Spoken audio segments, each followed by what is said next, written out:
കൊടുങ്ങല്ലൂർ കാവ് തീണ്ടലിനിടെ അനുമതിയില്ലാതെ ഡോക്യുമെന്ററി ചിത്രീകരിച്ചതിനും ചിത്രീകരിച്ച ദൃശ്യങ്ങൾ സാമൂഹിക മാധ്യമങ്ങൾ വഴി പ്രചരിപ്പിച്ച് സ്പർദ്ധയുണ്ടാക്കാൻ ശ്രമിച്ചതിനുമായി 2 കേസുകൾ രജിസ്റ്റർ ചെയ്തു.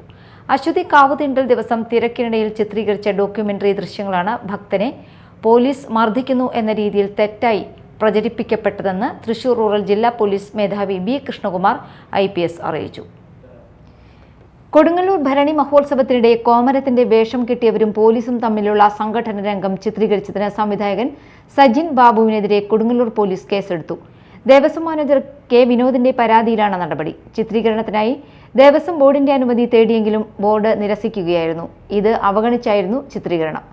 സംഭവം സോഷ്യൽ മീഡിയയിൽ തെറ്റായ രീതിയിൽ പ്രചരിച്ചതോടെ പ്രതിഷേധമുയർന്നു. 3 DSLR ക്യാമറകൾ ഉപയോഗിച്ച് ഒരേ സമയം സംഘടന രംഗം ചിത്രീകരിക്കുകയാണ് ചെയ്തത്. കോമരത്തിന്റെ വേഷം കെട്ടിയ ആളുകളും പോലീസ് വേഷത്തിൽ എത്തിയവരും തമ്മിലുള്ള സംഘട്ടനമാണ് ചിത്രീകരിച്ചത്. ആദ്യഘട്ടത്തിൽ ഇത് സിനിമാ ചിത്രീകരണമാണെന്ന് ആർക്കും മനസ്സിലായിരുന്നില്ല. അതുകൊണ്ട് തന്നെ പോലീസ് യൂണിഫോമിലുള്ളവർ കോമരങ്ങളെ മർദ്ദിക്കുന്നത് കണ്ടപ്പോൾ ആശയക്കുഴപ്പമുണ്ടായി.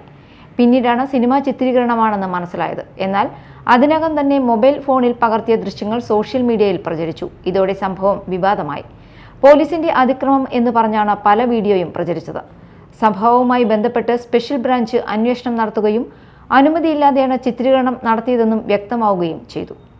Media time, Kodungallur.